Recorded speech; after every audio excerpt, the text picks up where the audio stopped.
G'day listeners, welcome to Bar Karate, the sailing podcast. My name's Jordan Spencer and I'm excited to be here for another week talking about our sport that we love. We have it, as we say every week, but this week is kind of special. We have an amazing guest to discuss this week or talk with this week. So I better bring my mates in. First up, Mr. Brett Perry. Greetings, Exalted One. Where is he? If you can believe this, listeners, Brett Perry is not here. It's 6:30 in the morning on a Saturday morning when we're recording this. Our guest is American, so we needed to do that for the timing. BP is out training on Etchells at 6:30 in the morning on a Saturday morning. What a life. We better bring in the other bloke. He had a voice that could make a wolverine purr. Mr. Nick Bice. I'm calling bullshit on it. He's not training at all. He's never really the early bird, as we've witnessed previously. But Yes. as far as going, come on, get off it. We have witnessed him sleeping in parks a lot, so maybe he hasn't got home. Yeah, I had a look at the weather forecast for Sydney Harbour, and it looks just fine for the whole day. Yeah. So I don't know, why they just don't sail when normal people sail. I'm not saying a word. I'm going to upset someone.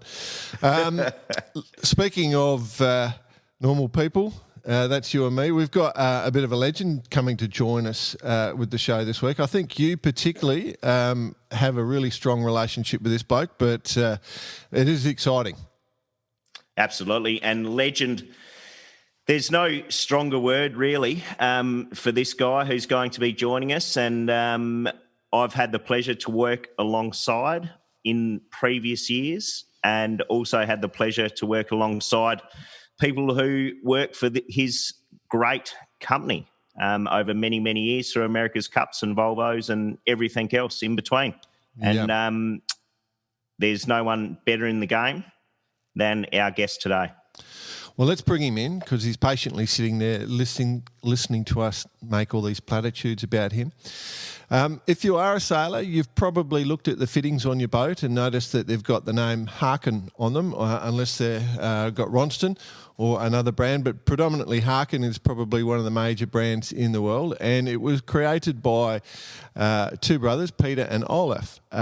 Peter Harken is joining us today. Welcome, Peter, to Bar Karate. Yeah, glad to be here. Glad to have you, mate. Well, first, before we start, I do know, Peter, it's 3:30 p.m. on a Friday afternoon. Probably cocktail hour is a calling. So we appreciate your time, appreciate you joining us, and, really looking forward to the chat. Yeah, you're right about the first thing. It's getting close to cocktail time. And the other reason I like really being on the show or joining it is because I can insult my good friend Alistair Murray. Yes. Down there in Melbourne, who makes, let's say he makes the second best equipment in the world. There we go. I've taught Alistair everything he knows, but he forgets quickly. So, well, we do hear, Peter, that teaching takes place in your home bar at very late hours, so no wonder he forgets it. He was terrible. I mean, the guy, he comes here and the minute he hits my bar and, Jesus, within an hour or two, the thing is empty. You know? And he doesn't even offer any money, nothing. He just slops it all down, and there he is. Anyway, needless to say, we did get a little carried away, but I hate to say it, but he's a good man, and the Ronstan boys, they do a good job. I have to say, Peter, from I think both from our Bar Karate's perspective, the way you guys, Harken and Ronstan, you know, the management that you and Alistair, the way you guys interact and get on, and we've seen it so many times. I mean, that's how business should be done. We love the way that you guys interact, and you know, it's there's a lot of statements that I read when I look at, you know, the philosophy of Harken, and clearly just being good blokes is what it's all about. Yeah, we're strong competitors, but we're at the boat shows and stuff like that. And when the day is over or whatever, we're together at the bars and stuff like that, and we begin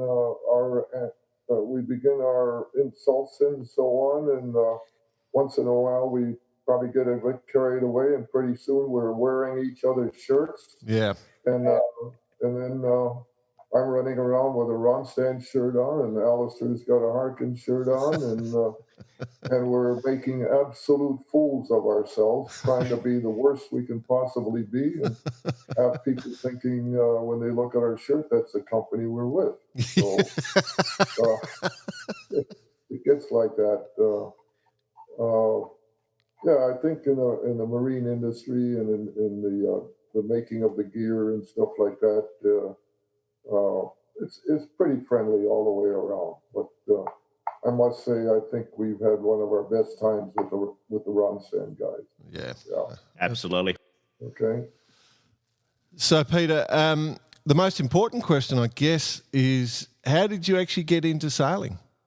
Well, I was raised in the Philippines, and my father was Dutch, my mother was Swedish, and my father was very young. My grandfather had a fleet of ships in Holland. He did a lot of trading between Holland and South America. But then, Second World War the Germans confiscated the ships, and we lost them all. So that kind of ended that program. But in the Philippines, we joined the Manila Yacht Club, and we were there from end of 48 to 1955 when I ended up going to college. And during that time, we joined the Manila Yacht Club and by sailing. I ended up crewing on Dragons in 110.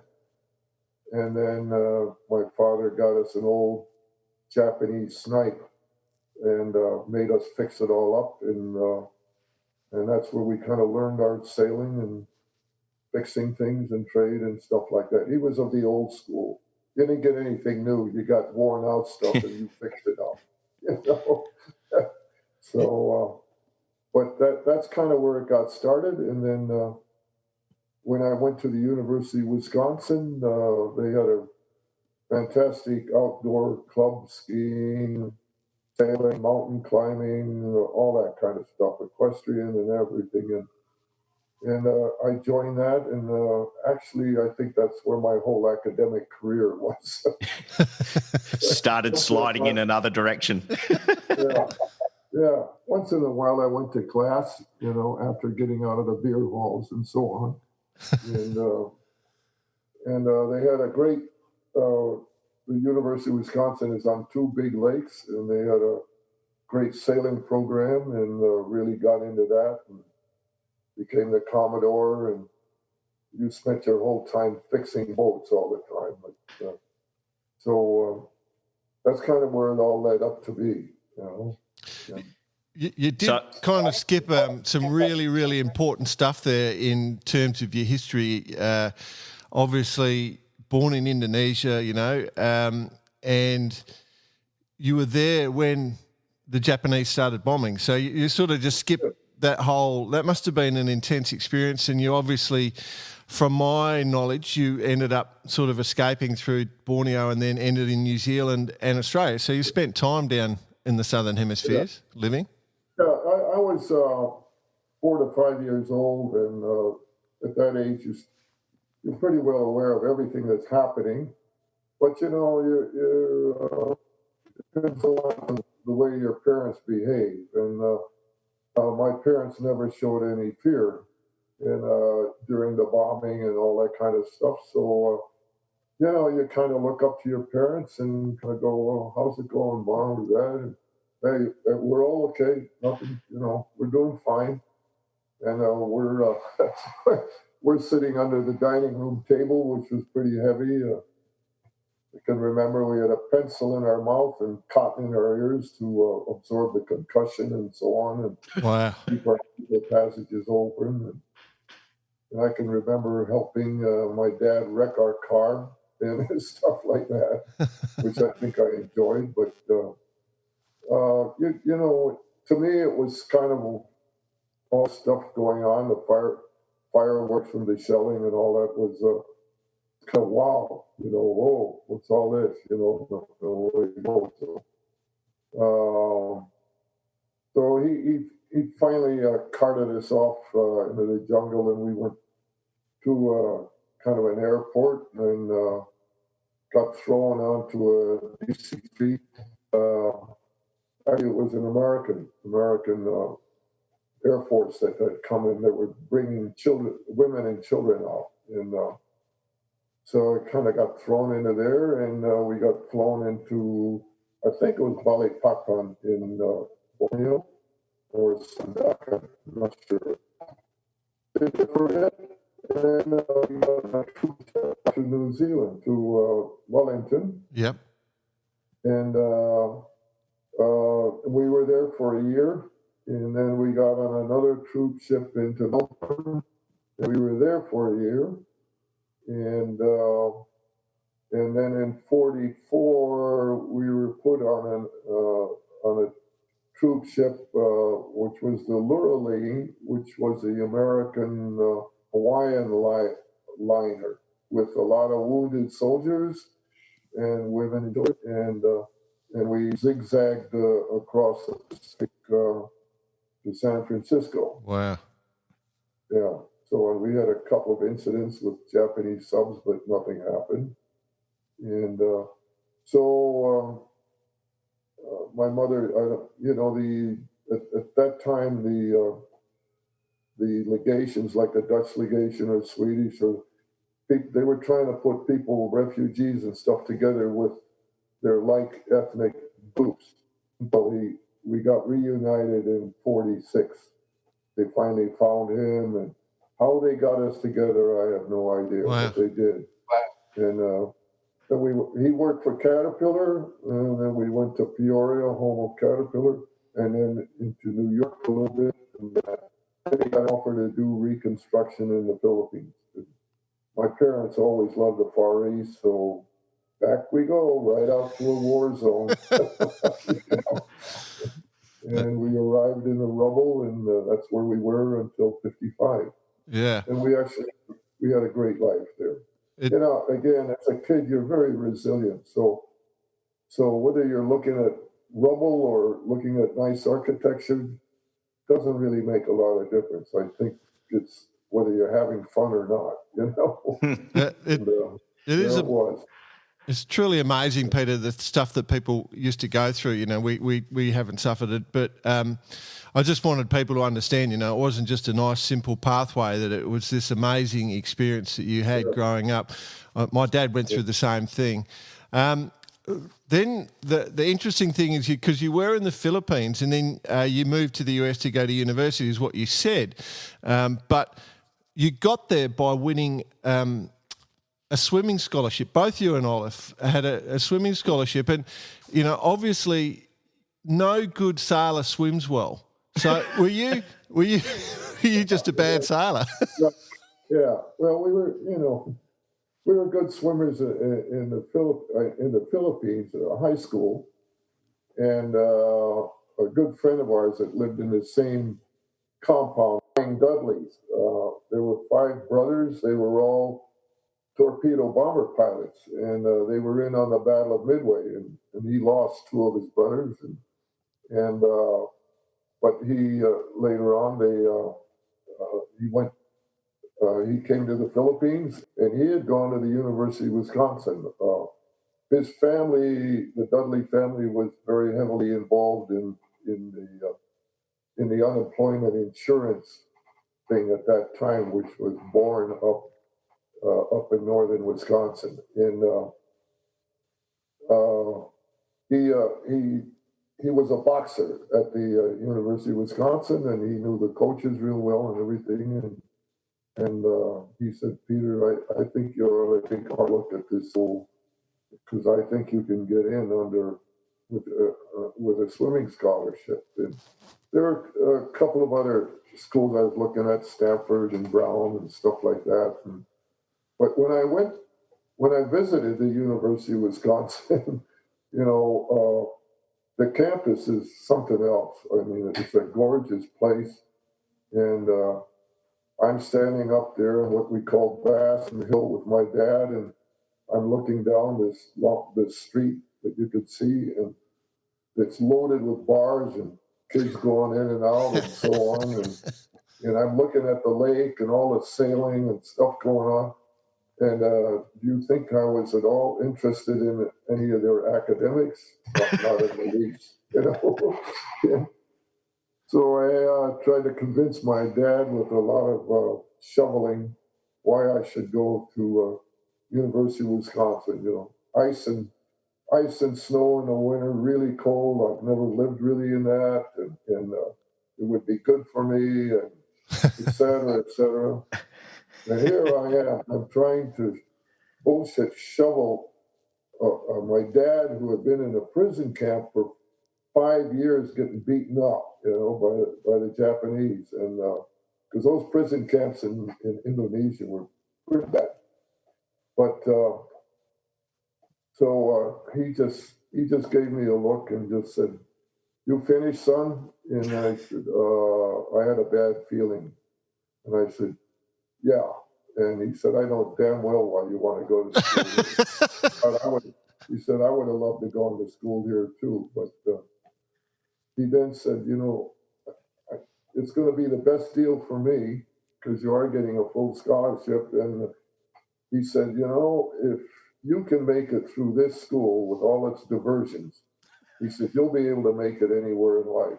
But then he said, "Knowing you, I'm not sure you're going to make it." I love it.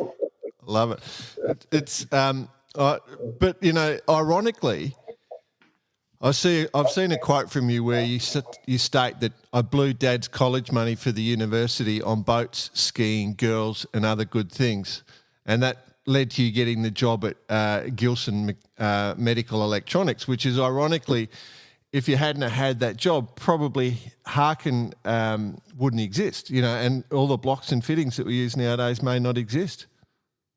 Well, you're absolutely right. The boss at Dr. Gilson was quite well known at the University of Wisconsin Medical School. And we made biomedical, electric equipment, and so on, and et cetera. And then he had an interest in sales and stuff like that. And he let me work in the machine shop after work and go ahead and make my own stuff. So I started kind of making that sort of thing. And then I had my own boats too. The whole ball bearing thing kind of came around as a mistake. I was working on a machine that needed bearings in it that couldn't be metal. They couldn't have any lubrication. Had to be in a very clean environment, like a refrigerator and stuff like that. And so I was looking for a bearing that just didn't need lubrication and yet could run very freely. And I found this little company in New Jersey that made plastic balls. I ordered 100 of them, quarter-inch balls, and got them in here. And these balls were on my desk, and some of them rolled off and hit the floor. And apologies for that breakup in the audio there. What Pete was saying is that was the purchase of the first plastic ball bearings, and they fell off the desk and bounced quite high. And then his knowledge of physics made him aware of the advantage of that lightness and that response, which led to the first Harken plastic ball bearing blocks. At the same time, I was making my own pulleys and stuff. So I kind of went home that night and sketched up and stuff, came back and next couple of evenings and out there, and they worked pretty well. And then my competitors wanted some, and so on and so on, and it kind of grew from it. But the breakthrough sort of came during the 1968 Olympics, when Peter Barrett and Lowell North both won the gold medal in the stars. And you had Buddy Friedrichs and the Dragon that won the gold medal. And our guys did pretty well. And I had outfitted the U.S. team, or at least some of them, with these blocks and the gear that I made. And they did, it was a good year for the U.S. in the 68 games. And then the Europeans kind of came over and wanted to find out what are these strange black blocks with these white balls in them, and sort of kind of went from there. And then it just sort of kind of grew out there. So the whole thing was sort of, things happened. And we weren't really pushing it. It's just, okay, this happened. And that was all during the time when we were building boats, the 470 and the fin and other things, and then the hardware ended up starting to grow faster than the boat building, and we couldn't do both of them. So in '86, we finally sold the boat company. So Peter, can I just ask one question? Did Gilson Medical ever end up with their EKG machine, or you forgot about that? No. Would you ask that question again? I lost you a little bit there. Whether Gilson Medical ended up with their machine that they could take out to the field in the army, or once you had the block and the ball bearing idea, you went off and ran with it.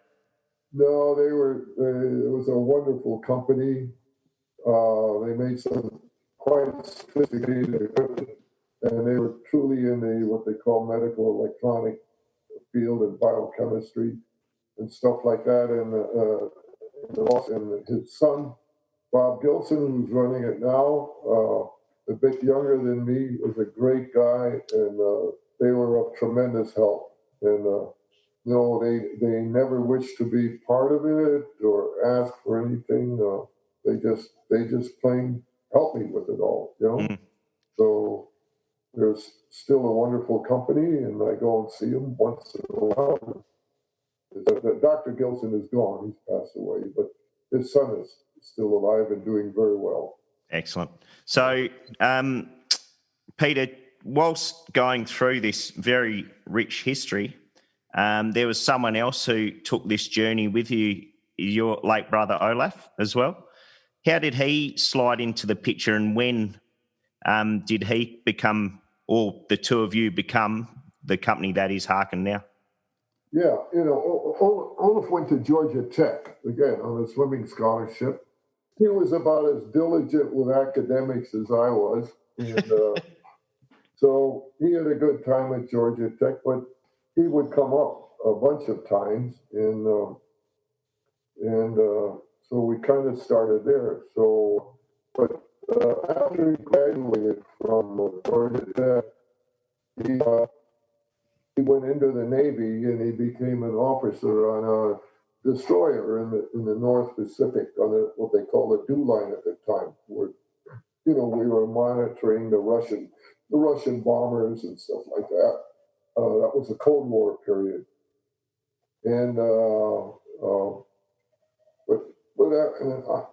was in the Army in the meantime, just a grunt, sergeant grunt, and.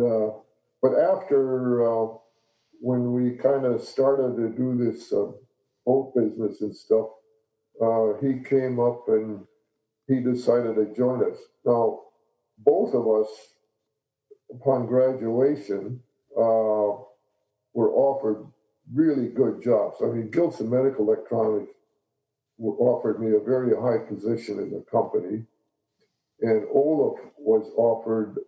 He was Lockheed had come after him or so on, and offered really a good position in I think it was a wiring harness and everything in the submarine, and et cetera. And both of us turned down these fairly lucrative positions to start this boat business with zero money, basically. And my father was livid. He just couldn't believe it. And I can still remember his words. He just said, "I think I've had two of the biggest idiots in the world, that I'm stuck with." and, and on, and on we went. And so we started, and of course, the first bunch of years, or quite some, the boat businesses, maybe you guys know, was a really tough business. And so we had a really tough time making any money at it. And but when my father was kind of dying from stomach cancer and so on, because his malnutrition during the war was terrible, and the doctors, he was actually the last living survivor of his whole camp. Wow. And they were kind of amazed he went as long as he did. But that's when Olaf and I decided, listen, we got to become a success. We got to make it. We got to get into the black and get out of the red, and before he goes. And so we did. And the old boy, he passed happy. He kind of said, well, okay, I guess I haven't raised two of the biggest idiots on earth. You guys have done very well. So anyway, that did spur us on, I must say. Yeah. So. One of the things I find interesting is the discussions. I sort of alluded to it earlier on, Peter, about the philosophy of your business. Do you think? I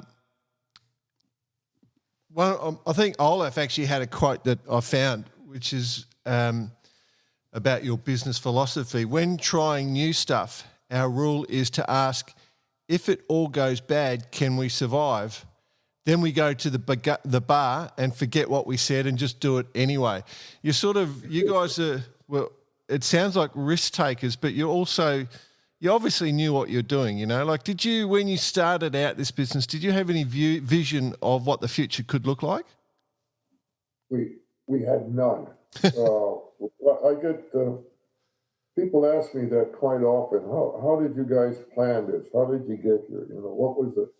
What were the footsteps and stuff like that? And I tell you, we didn't really have any. You're in boat building and stuff. You're working every day, and we were working pretty hard. And you make a step forward, and then the next day you work again, and you go a little more forward, and so on. But did we have a broad vision or anything which we were going to really reach? Not really. We just decided that, as long as we keep working and making this stuff successfully, that things will come. And that was kind of it.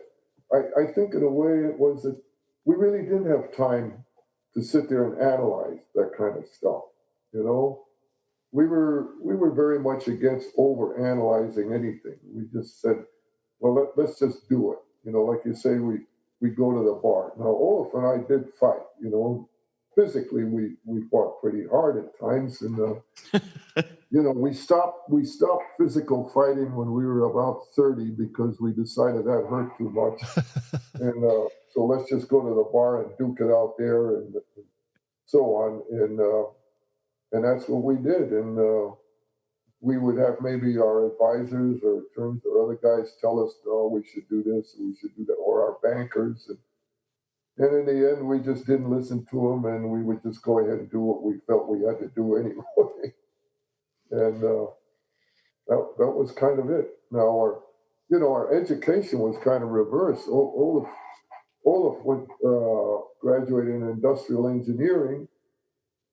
I graduated in international economics, but I started out in engineering, and I loved it, and so on. But I wasn't the hottest guy in math and stuff like that.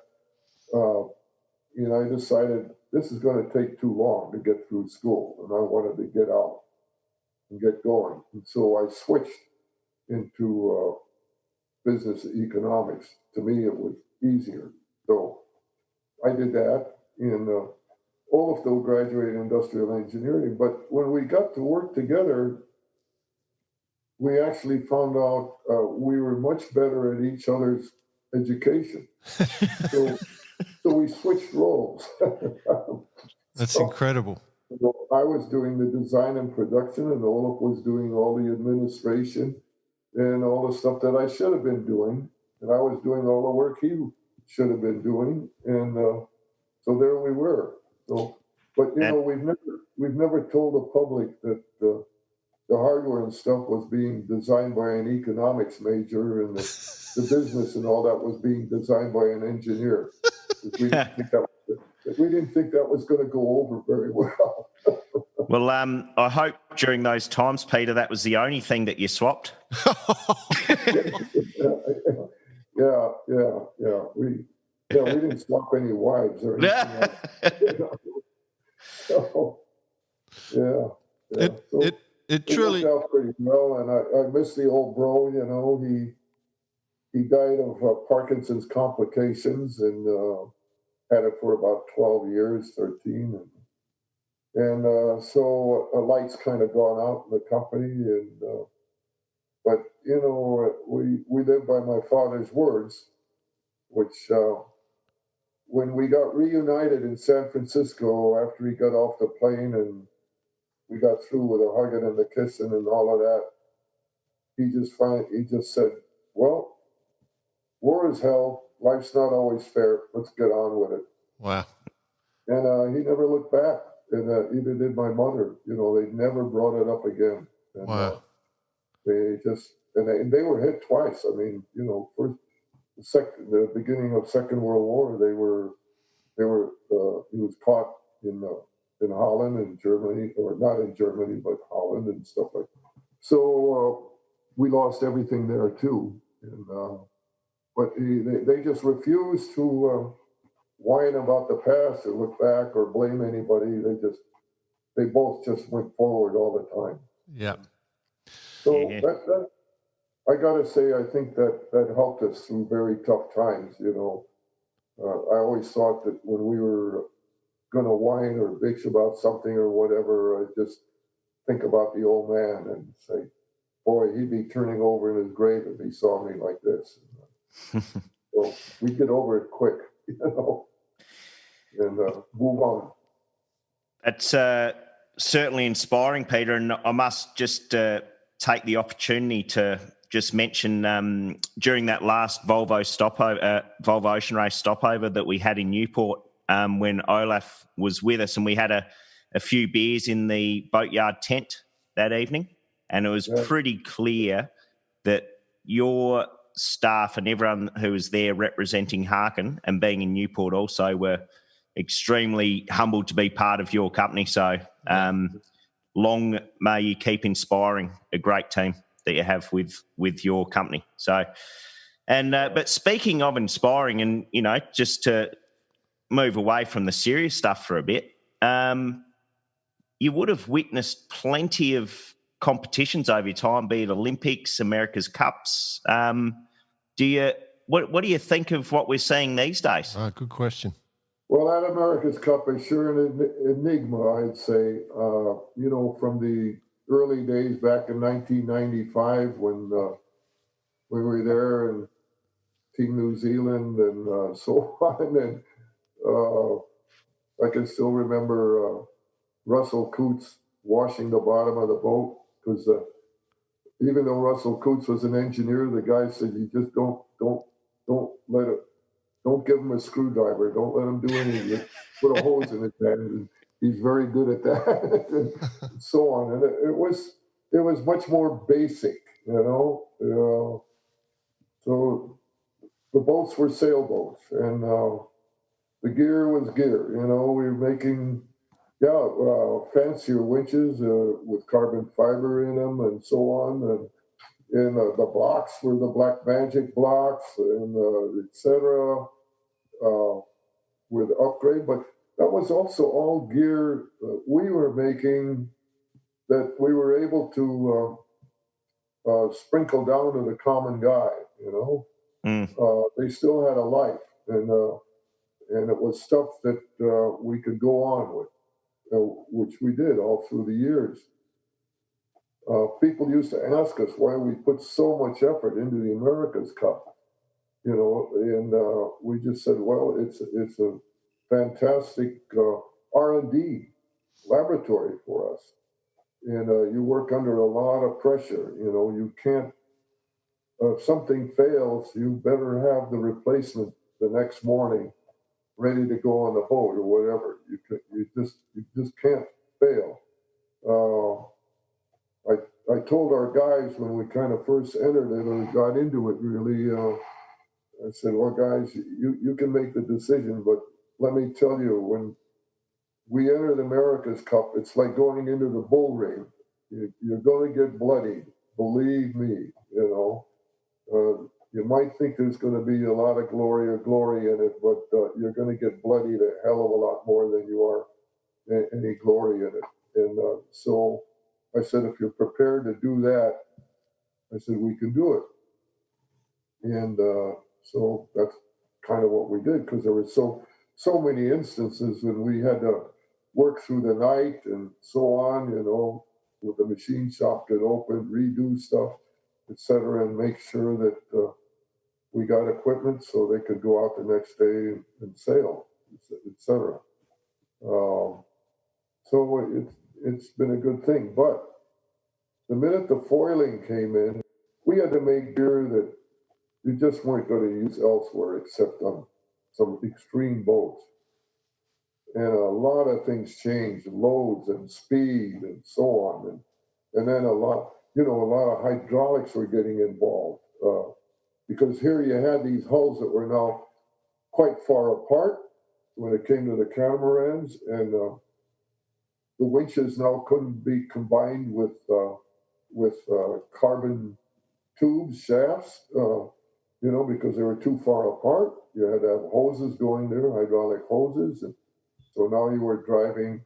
The motors were hydraulic motors on them, and the guy pumping was on the other side of the hull.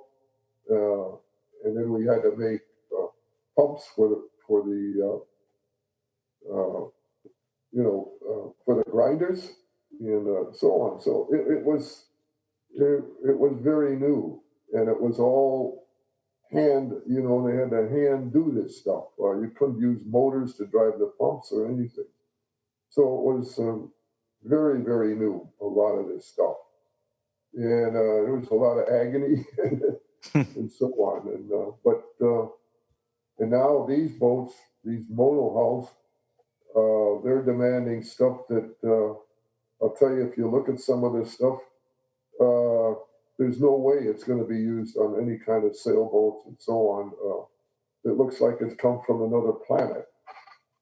So it's extremely different. The amount of testing that we're doing down in our labs on all of this stuff, that the cycles that we run, 50,000 cycles or so on, days on end of just trying to beat it up and try and solve this problem and that.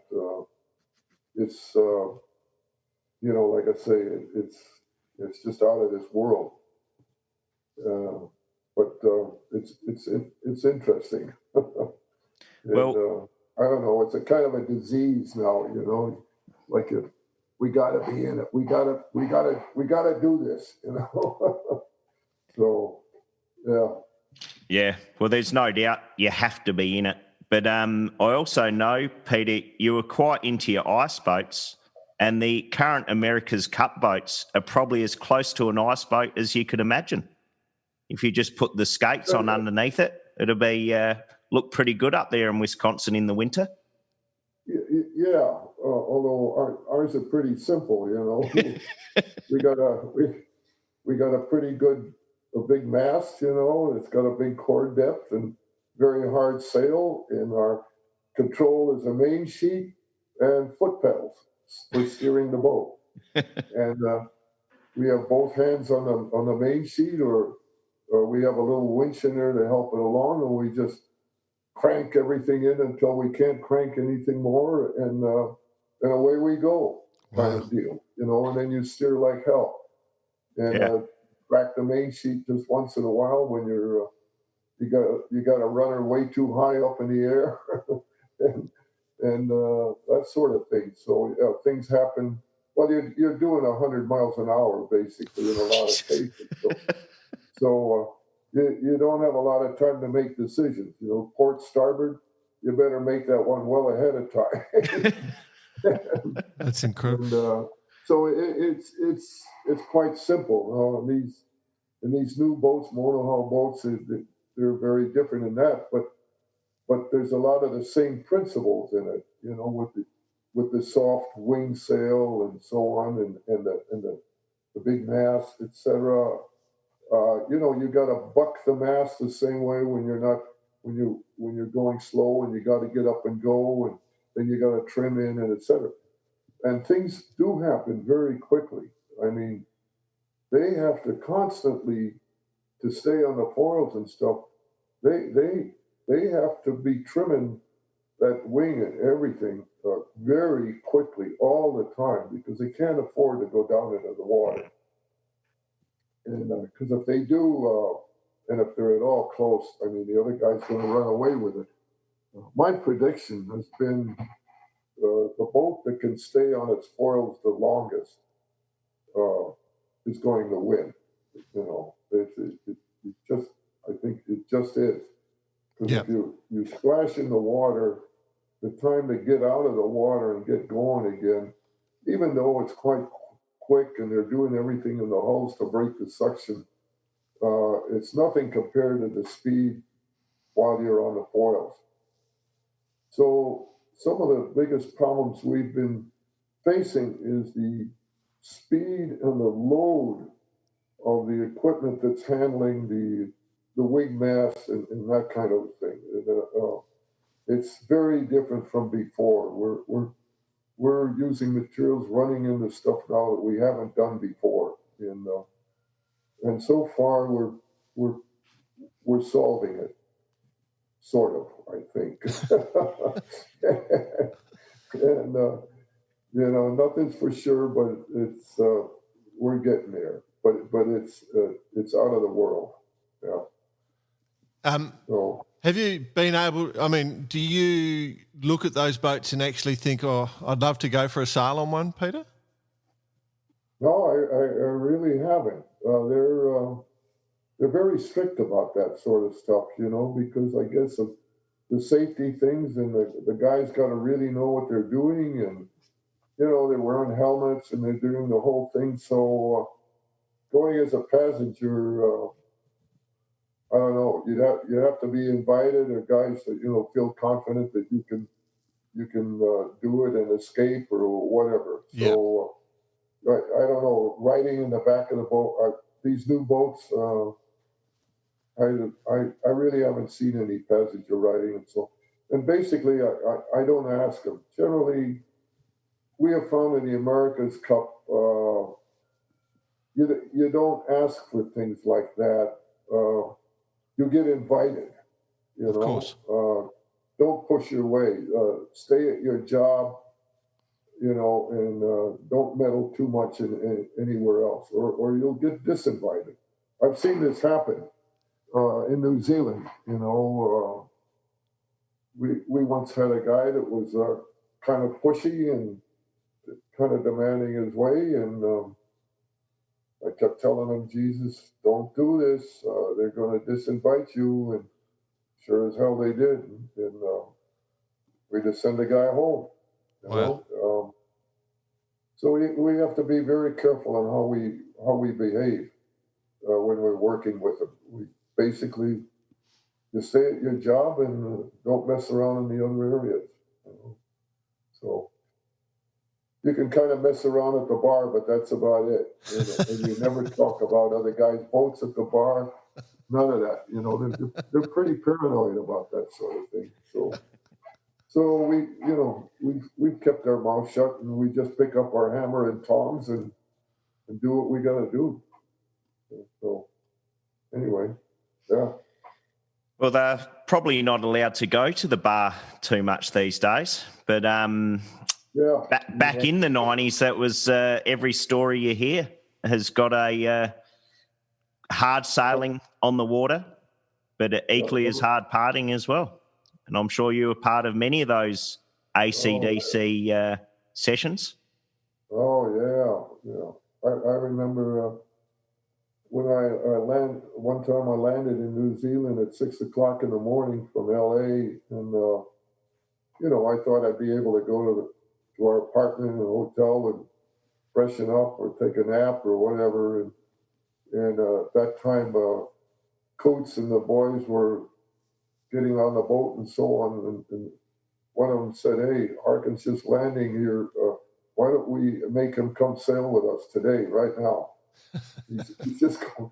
And, the guy said, "Hey, that's kind of cruel." But they laughed and they said, no, let's do it. And so, geez, I got a call, and we want you on the boat right now, and so I went, and the next thing I knew, I was on a grinder opposite Meaty. What the hell was Meaty? Yeah. Andrew Taylor, yeah. I mean, I'm opposite that gorilla, and he damn near tore my arms off. And there I was, all bagged out, and the guys are laughing like hell, and so on. But that's what you could do back in those days, and none of that is around anymore at all. So it's a different world. Am I against it or for it or what? And I'm just going, hey, this is progress. This is the way it's going. So I'm not against it or anything. It was a bit more fun, looser back in the older days, but we're in a modern age and modern boats, and I guess we can't afford to do that kind of stuff, so just take it as it goes. It must be interesting as well from a business perspective for you, Peter. Obviously, you got into your business because of a passion for the sport. You started making boats, and then you started making fittings because of need. And because of need, your business has expanded into, I spent some time with your industrial guys a few months ago, that whole industrial team where you're trying to, you're looking at life-saving devices, recovery devices, you're looking at helping the Coast Guard, you've got these military contracts, and it must be, and all your contracts are about making things better for people, I will say that. So, and it all comes from need. It must be quite rewarding as a businessman to have created this business that is Harken. Yeah, that industrial business is, and the safety thing, rescue work, is really interesting. How did we get into that? Well, we kind of started it before the 2008 crash. We kind of started thinking about, where else can we take our knowledge in lightweight pulleys and this kind of stuff. And because we don't want to be stuck in just one business. But it really didn't get serious until the big financial crash of 2008. And we were hit really hard. Within a week or 2 weeks, we lost all the custom business, just about 100%. All projects got stopped. And I mean all of them that we were involved with. And our after-sales market just went to hell too. I mean, we were scratching our heads. We were on the ropes. And we managed to climb out. Everybody in the company got together, and we all said, "Guys, here we are. Here's probably what we got to do. But we got to really work together. We're not going to lay people. We're going to try not laying people off, but we're going to do a rotation of people. We're going to do this. We're going to do that.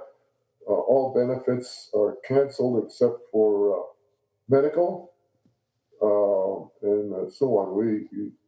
We went into a real belt tightening program, and everybody was great. All the troops were tremendous at it. I even had troops come up and say, "Hey, if you got to take more from me, take it. Just save the company." And so And so we did. And we clawed out of the whole thing. But we really decided, guys, we can't be stuck in this one industry. We've got to diversify. So in case something like this is going to happen again, which it probably will, because it's an economic swing, which goes on it's been going on forever. And we got to be able to weather the storm a lot better than we did now. So that's when we got serious, truly, about attacking the industrial end. And then we seriously went after looking into areas that needed our kind of expertise, lightweight, speed, and so on. It's kind of the rest of this, and that what we call elevated safety and so on. And we got together with some guys in Chicago who were doing training for that. These guys were firemen, and firemen really know how to do rescue work, Yeah. And they're trained in it. So we got together with these guys in Chicago, and these guys were they were very interested in us, and we weren't pushing them, but we got together really well with them, and they said, hey, maybe we should try and work together. Our interest is actually doing the job. The thing is, we're growing, and we're not interested in the administrative part and all the other part of the growth area. And we'd love to have some people on board or be together with them that can do that and help us in this growth business and so on. And that was us. And so we got together with them, and they're part of the company now. They're in the company. It's called Elevated Safety, and we've now got a full team of guys. I think about 6, 7 of them or more that are in rescue work. In other words, these are the guys that will tackle. They know how to rig people up. They know how to get in difficult situations and bring people out and put civilians in place. Like that big ship in the state of Georgia that turned over, on its side. It was beyond the Coast Guard and any of the Marine guys' work to be able to go down into that ship because of the fumes and other things, and then get these trapped Korean sailors out of there. And so they'd heard of us, and they called on us to do it. And our guys went in there and did the job. They're all dressed up in all kinds of gear with descenders and things like that maybe you might be familiar with that Petzl makes and so on, rope climbing stuff and so on. And so we've kind of gone beyond that stage. And right now we're being called upon again to maybe tackle that ship in San Diego that's burning. Yep. The naval ship, that amphibious naval ship. It's listening now. The fire is out, but there's millions of gallons of fuel in the thing and so on, chemicals. And now the civilian guys who are really expert at that got to get in there, and they got to start trying to get that stuff out of there, or they're going to lose the whole ship. And it's right in San Diego Harbor, so that would not be a good idea. So our guys have just been called, and we're on standby to rig people up and start getting into that ship. But the main thing is we're making gear to handle this kind of stuff. Being able to go up and down lines and ropes and strap guys onto the back and bring them out and so on, and put guys in, and then be right there with them while they're doing the work and stuff like that. Make sure they're safe, etc., and so on, and doing some of the work ourselves. These are guys that are all they're not sailors. They were like mountain climbers, expert climbers. They're all very fit guys. They know their stuff. It's a different breed. In some ways, it's the same breed as maybe the Volvo guys and America's Cup type guys. they're fun guys, and they're intelligent, and they really know their stuff. And we're making some of this exotic gear. I was just spent my time today in the plant on a piece of equipment. It's actually a gorgeous piece of equipment called a descender, the clutch and so on, that can go up and down, and it's in high demand. So it's really interesting work. In fact, next week I fly up to Idaho. We bought another company called Cascade that makes mountaineering safety equipment. They make the wire baskets and baskets. Oh, yeah. The helicopters may bring up, or the guys bring wounded guys down on a toboggan. They make specialized toboggans for this sort of thing. And guy's a wonderful guy. He and his wife ran this thing, and they're kind of a boutique company, and they're highly known. They outfit Vail and the big ski areas and stuff like that. And that goes right along with the elevated safety guide. And it's mountaineering, like rescue work and rescuing in gondolas that are stuck on the wires or whatever. So it's just an expansion, and it's all falling kind of into place. Mm. So, and that part is really, it's growing very nicely. Good. So it looks like that, we've gotten into an area that is quite diversified from the marine area. And it's also an area that when there is a downturn or, a big financial drop, that can't very well drop with it. They still got to have this stuff. It's safety stuff and so on. So I think we're a lot safer, and we won't get caught in another big downturn like this. And yet it's become really interesting to us. We bought several new big machining centers now that handle this stuff, and so it's it's fun. That's good. It's good that, it's just smart business, obviously, to do that. And, as I said, I worked with some of your guys a few months ago. I'm interested, though, just to pull it back to the sailing, because we're nearly out of time, Peter.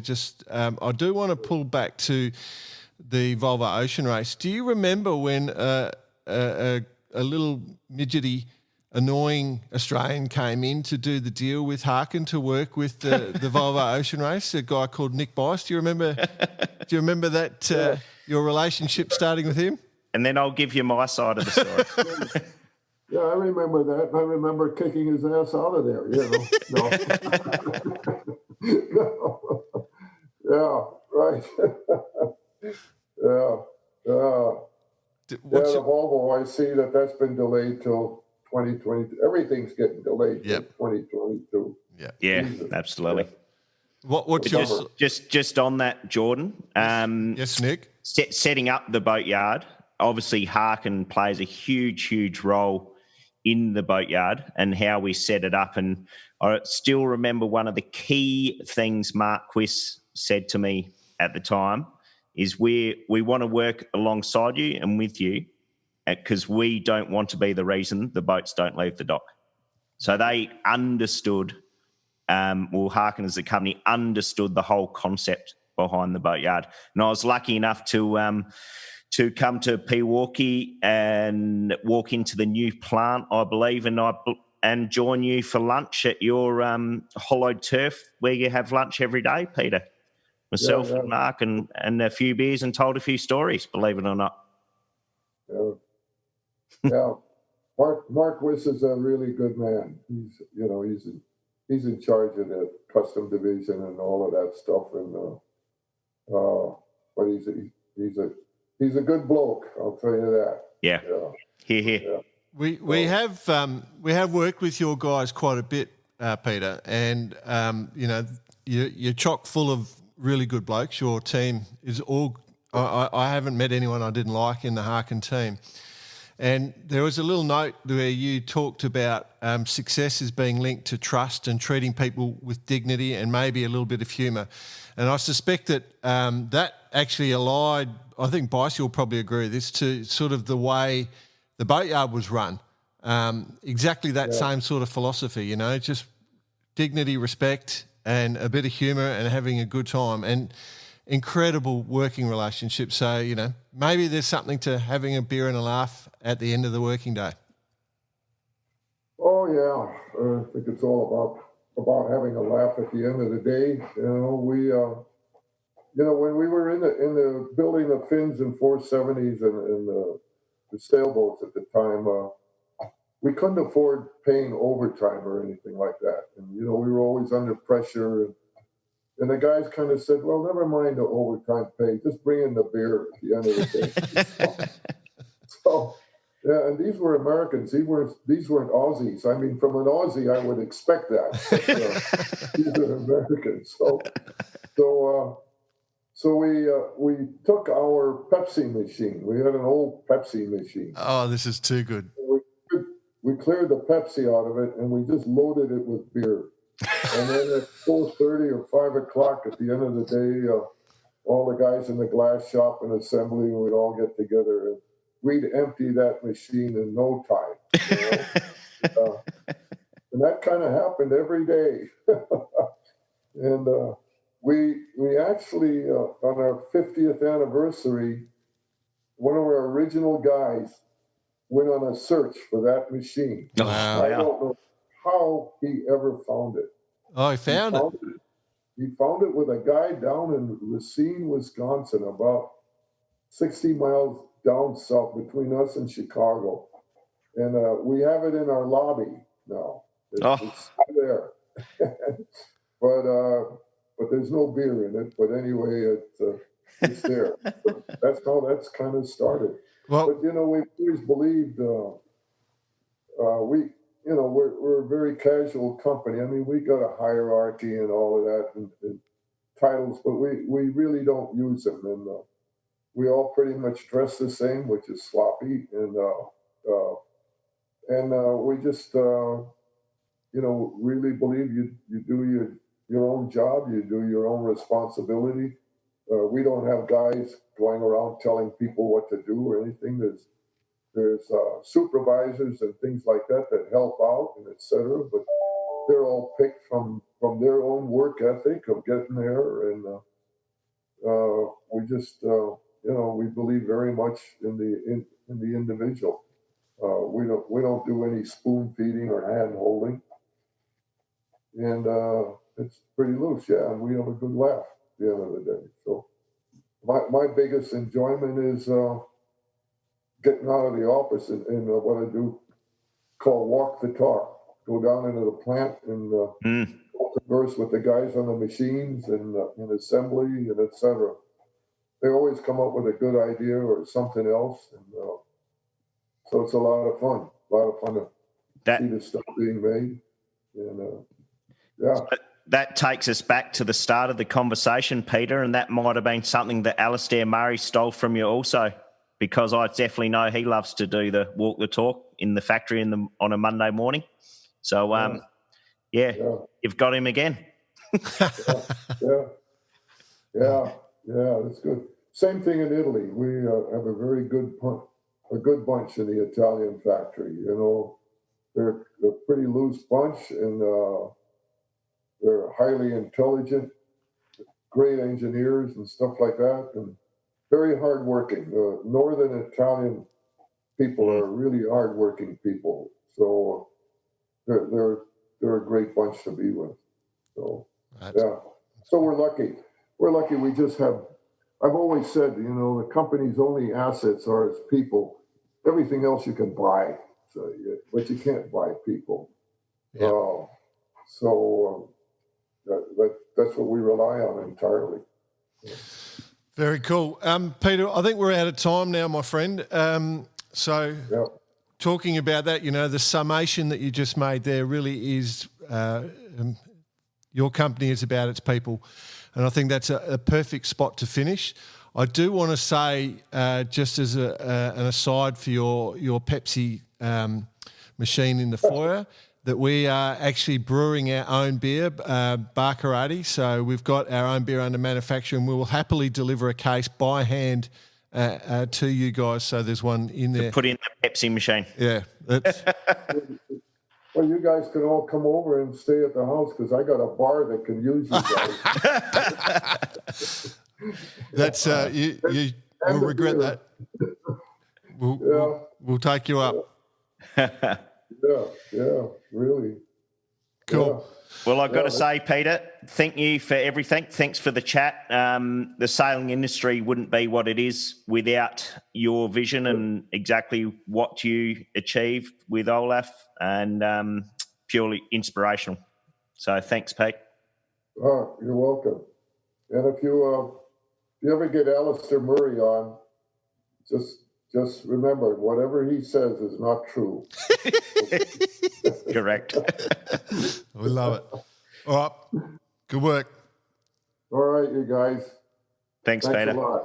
Yeah, we'll see you. Bye.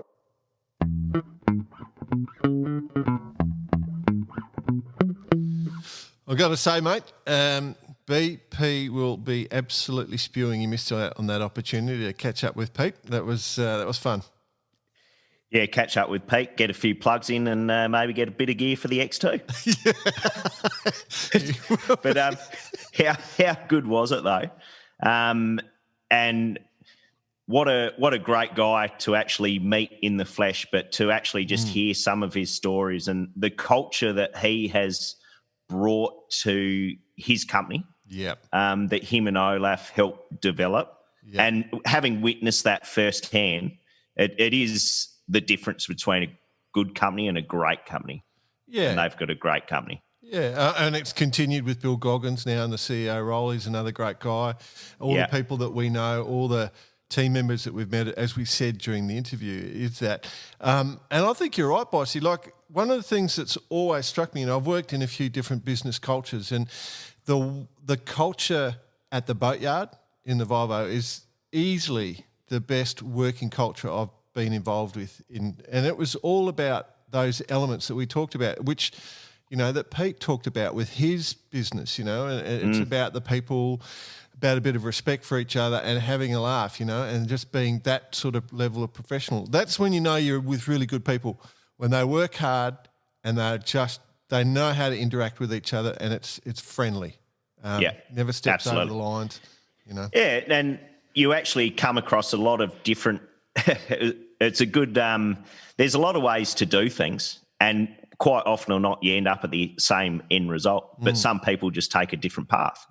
But if you have the right culture and you respect those different paths also, it's life goes on, and it works very well. I will say the other thing that we mentioned it again in the interview, that respect between Alistair and Peter, you know, the Ronstan Harken banter. I was going to bring up when Alistair was on his world tour with his brother, and he had his Barcarati hat, and he's standing in front of the Harken stand at the Southampton Boat Show and sent us a snap. I nearly brought that up too. I was chuckling away when Pete was talking about that. I was talking about, you know, the stuff they do, and I'm just thinking that image of Alistair, as you said, with the Barcarati hat on and doing the whole thing. It was great. So, Alistair, what's that mean? There's going to be a bit of back and forth, potentially. Oh, yeah. About time we got Alistair back on, being one of our first guests. Yeah. Maybe we could get him on with his other role rather than a Ronstan Australian sailing hat on. Yeah, something like that. Talk about the Olympics coming up, and if the rule with the average age of 50 plus for the double-handed offshore whether it's gone through yet. Yeah, all that. Yeah, we're just all that sort of stuff. We need to do that. So, Alistair, we know you're listening, so we'll schedule that shortly. I think that's probably worth it, actually, because he's good fun. All right. Well, whilst BP's letting us down and not being here, obviously we're missing our third wheel, our third person. Third wheel. Sorry, BP, I didn't mean it that way.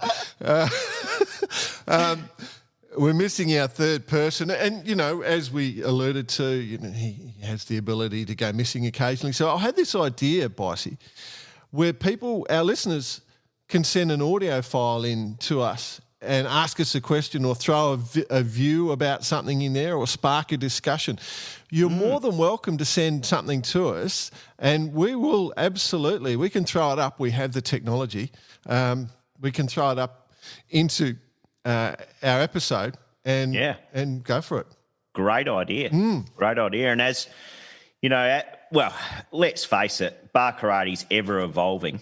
We were quick to switch to the conversation hour as soon as COVID came in. Now we're starting to get a few events back on the calendar. We're happy to improvise, happy to come up with new segments, but that sounds like a cracker of a segment. And don't be afraid to just do it in any way you want, writing, audio, whatever. Yeah. Send her into all the channels, Cheers at Bar Karate, Facebook. Can you do it on Instagram?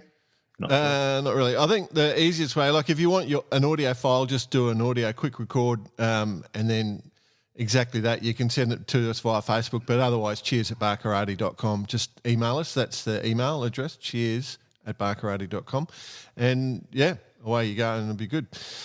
But we'd love to just do that. I reckon that could add a lot of fun. The other one is just quickly, I am pulling together the questions for another quiz show. So if you go onto YouTube and Google Bar Karate, you will find the episode, our first quiz show, which we did.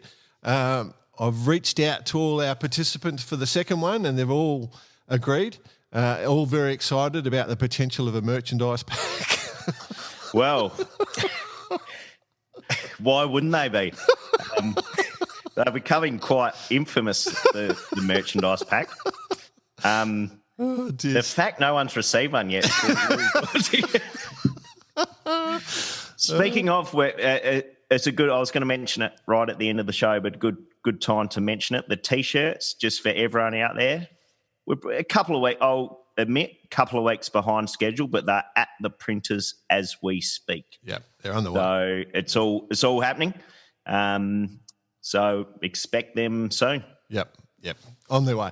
All right, well, actually, it has been some racing going on. So let's talk about the Vendée Atlantique, that finish. We mentioned it in the last episode. Arctic. Sorry. Yeah, don't worry. I was Googling Vendée Atlantic before. Well, it is the Battle of the Atlantic. Of course, they were sailing in the Atlantic, so I do have some sort of escape.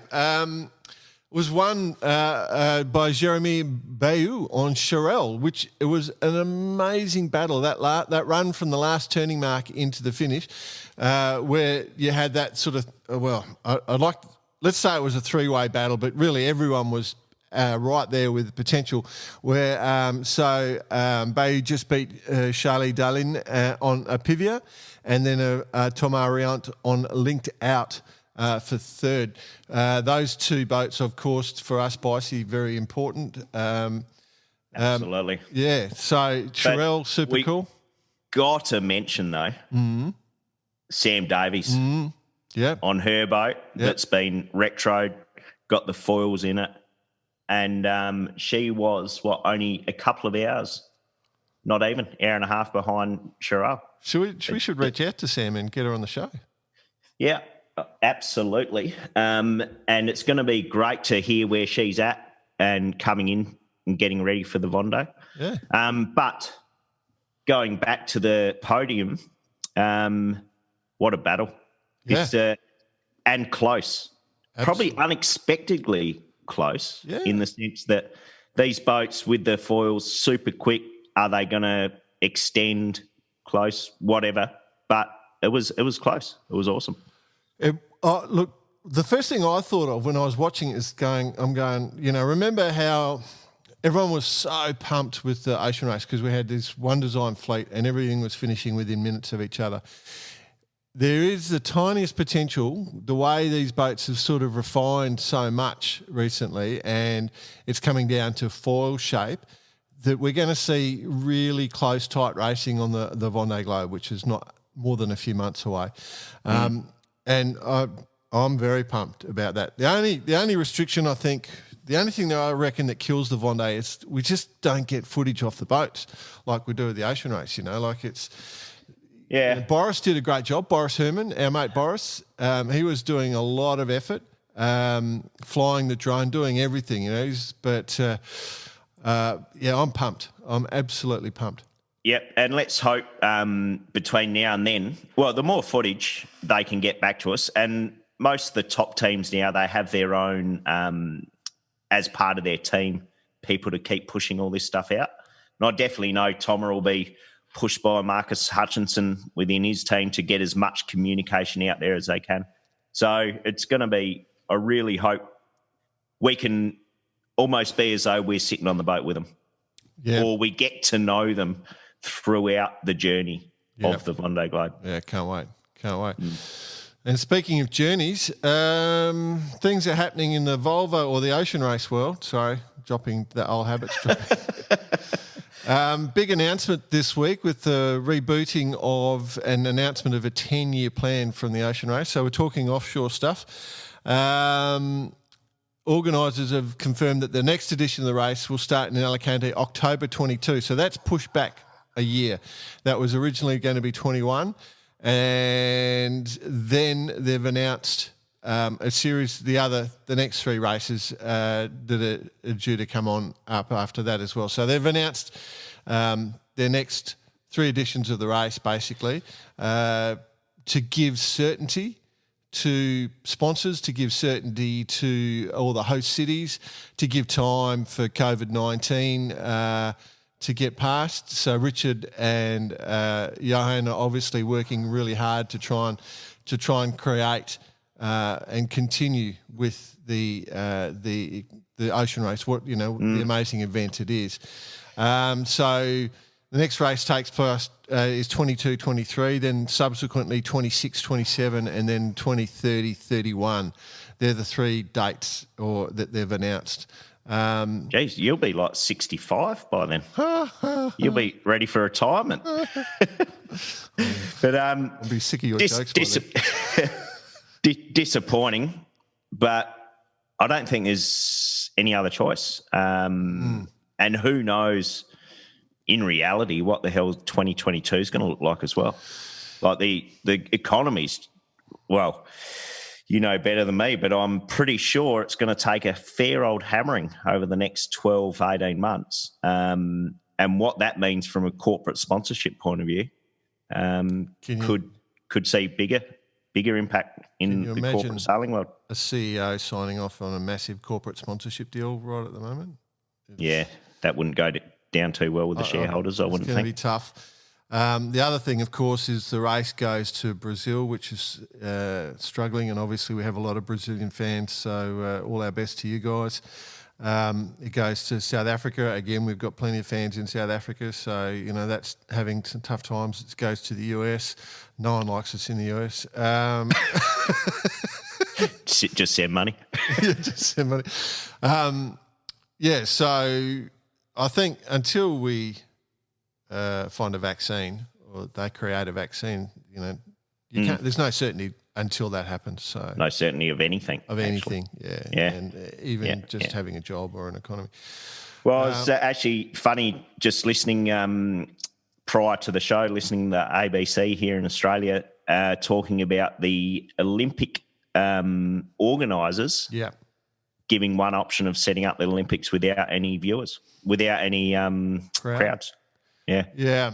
I was wondering about that, but even trying to, I was actually going to bring that up as the next question, but even trying to go ahead with the Olympics is going to be almost impossible because Russia's not allowed in because of their drug record. So they've been banned from this next Olympics. So the US, no one from the US can travel to Japan. So you've lost the two biggest nations in the Olympic world are out. I can't imagine any South American countries are going to be able to get there. There will obviously China will still have a strong team, and they'll push quite hard for the Olympics to go through. Yeah, I mean it's a travesty. The Olympics is it's one of the reasons the world sort of doesn't have war, I reckon, because we have this amazing event where all the nations in the world come together in good harmony. And it is an amazing event. I hope it goes ahead, but I just don't know how it's going to work at the moment. Do you know? I mean, I can't work it out. Basically, the way I've looked at the whole COVID thing the whole time along, whatever you think the next step is, multiply it by about 10. Yeah. And maybe things will come back to normal that quick, but the way it escalated from bad to worse, and given we're in our little bubble here in Australia a little bit compared to the rest of the world that's just suffering still horrendously hard, we're not even close to seeing any way out at this point in time. Well, for example, the America's Cup, if there was going to be a travel bubble between Australia and New Zealand, but then some security guards in Victoria decided to run amok through the oh dear! So we've got a breakout in Victoria. We've probably added a couple of thousand cases, which was effectively all we'd had in our whole COVID experience, and now we've got this. So we're probably stuffed in terms of being able to go to New Zealand. So I'm not sure if the Barkarati barge is going ahead yet. We haven't knocked that one on yet. With the America's Cup? I haven't put the deposit down yet on the barge, so lucky there. Yep. We're normally pretty diligent with our spend. So all this stuff is still ongoing, but the Vendée is definitely going ahead. And yes, we are going to be excited about that. Local sailing is definitely going ahead in a lot of parts of the world. And so maybe for our sport, it's a chance to refocus back internally and bring more people in to the sport. It's a chance to actually reach out and get more people in. Like I was actually going through some of the race calendars for a couple of the yacht clubs because that's sort of what a boring person I am, to see what events are coming up and looking for new ideas. And so maybe clubs will be out there doing that, but we can still go sailing. So, if we can't travel overseas, well, let's just have fun and go cruising. I mean, we are desperately trying to bring some more cruising discussion into Barkarati. We want to reach out. We've reached out to a couple of sort of really high-profile cruising groups, and we want to try and talk about that. Obviously, we're heavily involved we're directors of the World Yacht Rally, which is an event that we've created with our good mate Steph and Jack, and we want to. We want the world to open up and create more sailing opportunities, and because it's however you get your pleasure in sailing, it doesn't matter as long as you get the enjoyment of it, As long as you're out in the water, tell all your mates, get them down to the club. All clubs are inclusive, by the way. Yeah. I've just made that statement. So open up your gates, everyone. And take the opportunity now to get the kids in the sport. And if you're just new to the game or just interested, get down to your local club. Guarantee if you want to go for a sail, someone will take you. Yep. Very cool. Anything else, mate? No, that's me. I would really like to rip the piss out of BP a bit more, but we'll have to check his results because he's gone sailing to do that. So maybe that'll be next week. Yeah. Well, and actually, just the one thing I did think of just then, Bossy, we said send in sound bites. Just even a hint to get a sound bite. Tell us what your club is doing to bring people into the sport. Maybe that'd be something. Yes. I reckon. A little local around the grounds. Yeah.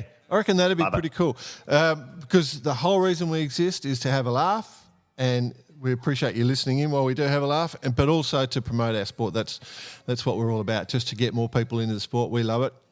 It's been wonderful to us. So, yeah. I feel like I'm a bit preachy at the moment. Do we need to take me down? Well, no, I was going to say, speaking of a laugh, I can't believe you haven't chuckled at my moustache I'm running at the minute. I thought you just had a caterpillar problem, mate. Yeah, exactly. If you're not, you should. Have you put up on Facebook a photo of you with your little tweed hat and your moustache on? Yeah, I might do that. Yeah, I think preparation for in the Series 1 Land Rover. That's it. I think you need to get that photo up and on. Right, I reckon. I can't believe you haven't put it up already. I'm just a lot nicer guy than you. That's it. All right, that's it. We'll call it a day, hey? See you, mate. See you, bud. Good to chat.